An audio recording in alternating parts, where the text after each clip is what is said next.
Welcome back to another episode of Beyond the Vanishing, and thank you to all the people who have subscribed, and also to a couple of people who I met in my local park. In fact, I met this lady at Dublin Zoo. Her name is Trish. Thanks, Trish, for coming up and saying hello, and also to I think Jackie and Dermot, who I met in the local supermarket as well. And thanks for coming up and saying you watch Beyond the Vanishing. I really appreciate that and your kind words as well. So, look, the latest story we're talking about, I know a lot of people follow me here because of Michael Gain. There's been very little updates on Michael Gain. And as soon as I have any information on that, I will let you know. Last time we heard a file was being prepared for the DPP, which is the District Public Prosecution. And I don't know whether anything's going ahead with that, but there was a suspect, but he was released without charge. And at the moment, I know very little. You probably know more than me at this stage. So the latest story we're focusing on at the moment is about a missing child, presumed dead from Donabate. We don't have a name for this child.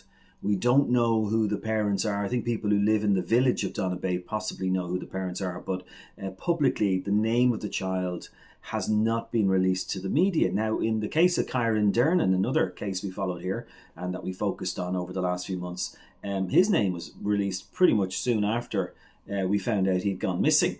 But for some reason, this child who seemed to have gone missing 4 years ago, 4 years ago, 2.5 approximately at that time, maybe 3, and apparently, according to the mother, died in his sleep.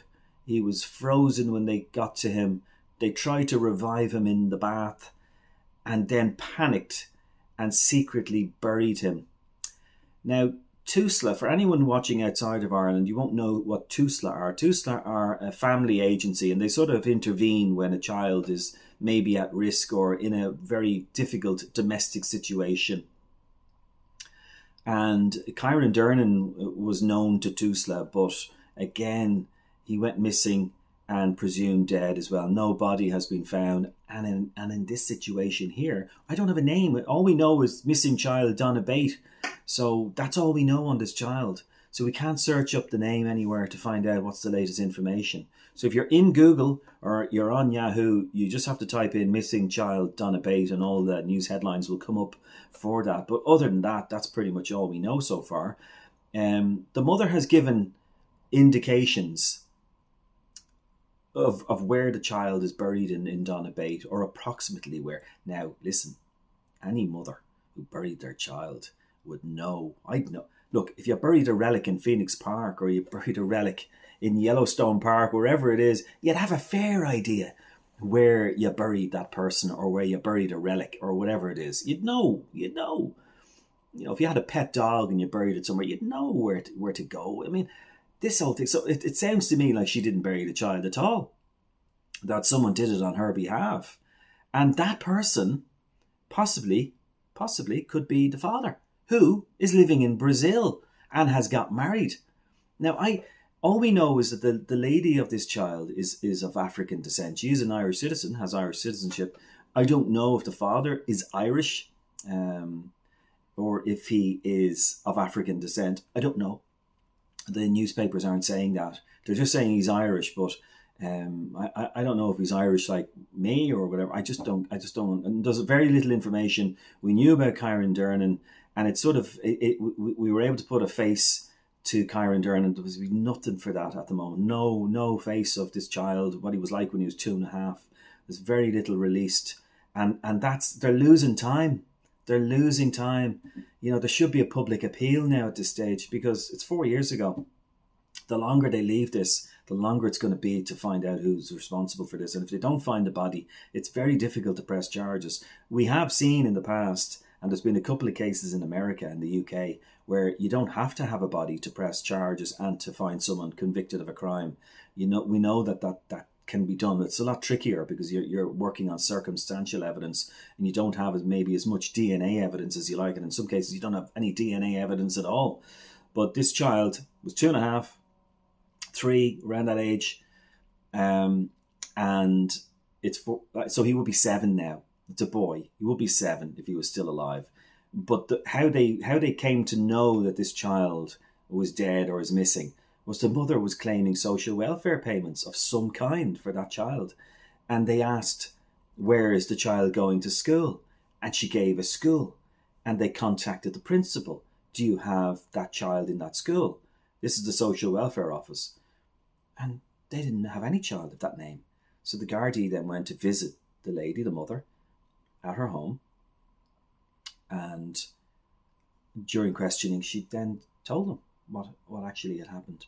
She actually initially said that he was living down the west of Ireland with a relative, which was another lie. So how can you believe what this woman is telling you? It all just seems to be lie after lie after lie. Now we hear they tried to revive him in the bath. Again, is that another lie as well? Listen, she should be done on fraud charges because she was trying to defraud the state, our taxpayers' money, in order to finance her own lifestyle when she had no child at all for that. You know, there's hard-working families out there who really need the social welfare payment, and they rely on that every couple of weeks or every month or whatever they get it, and then you have this lady here applying for social welfare payments for a child that's dead, and you know, if anything, you should be arrested for that, and then while that person's being arrested for that, they should be doing trying to investigate the missing child as well. So I don't know. It just seems that they're a bit soft at the moment. They're saying it's a delicate case. It's not really that delicate. These two parents had initially become known to Tusla. They tried to put the child up for adoption when he was 2.5, around 2. And they then had a change of heart and they took the child back. It's a shame, really. You know, the child probably could have found foster parents or something, like would have been better than the situation the child was in then, going back. So father seems to be over in Brazil, gone away, left the country, and he needs to come back. He needs to come back and face the music, and he needs to come back and talk to Gardaí here. They should go over and get him, actually, get a warrant for his arrest and bring him back for questioning. It's unacceptable that you do that to a child. First thing, as parents, you know, if you're a single parent or you're both of you are working together as parents and you're out working all that and your child dies in their sleep, you know, it's panic. Of course it's panic. But you ring an ambulance. You pick up the phone, you go 999, whatever, 911, you ring it and off you go. And that should be the way it's done. But no, the ambulance should come out and then the paramedics come out and try to revive the child. And if the child died of natural causes, they'll find out in the autopsy. And it's a tragedy. But to cover it up and say you panicked and all that, I've heard those stories before. It doesn't wash. It doesn't wash. I don't care how vulnerable you are. It's not a good enough excuse. No. And then to claim social welfare payments as well, and then for the father to go off to Brazil, and it seems like he's run away. I mean, the whole thing is very suspicious to me, and I hope they do find the body of the child, but it sounds to me like they're on a wild goose chase, to be honest with you. I mean, you would know where you buried the child. It's your child, even if it's in an unmarked grave. But if it's in a shallow grave, yeah, of course, animals, wildlife can get to it, and that'll be the end of the search, because it'll be very difficult to find body parts unless you're able to find a skull or some sort of limbs. I don't know. But look, the cadaver dog's been out there for a couple of days. They have a digger out there and they're trying to search, and she's given coordinates to where the child might be. No, again, it just doesn't sound good. I highly doubt they'll find that child by the way things are going. I mean, if it was in the location that she said it was in, it should have been day 1 or day 2, but now we're into 5th and 6th day and it's still no sign. So I'll be very surprised if the child is found. But if it is, it's great, because they can do an autopsy, or the best possible one they can do, and try and figure out exactly what happened. But unacceptable to do that to a child, and to not call the authorities. It doesn't matter how vulnerable you are or anything like that. That's the first thing you do. You owe it to your child. And the fact that they didn't do that is very, very disheartening and very disappointing. And, I hope they find the little boy. I hope we get a name for the little boy and a photograph so we can all see who he was. And he deserves justice. He deserves justice. And hopefully we get a good outcome in this. But it's certainly at the moment, it just seems like the Gardaí are chasing their tails at the moment, and I think they need to get a little bit tougher with this mother, and it's just not acceptable at all what's going on, and they need to get the father back, get a warrant for him to come back for questioning, and then take it from there. Right, if I have any more updates in relation to the missing child, a lot of people I know are blaming Tusla, and of course they have some questions to answer. Absolutely, yes, there has to be an investigation there, but they're not entirely responsible.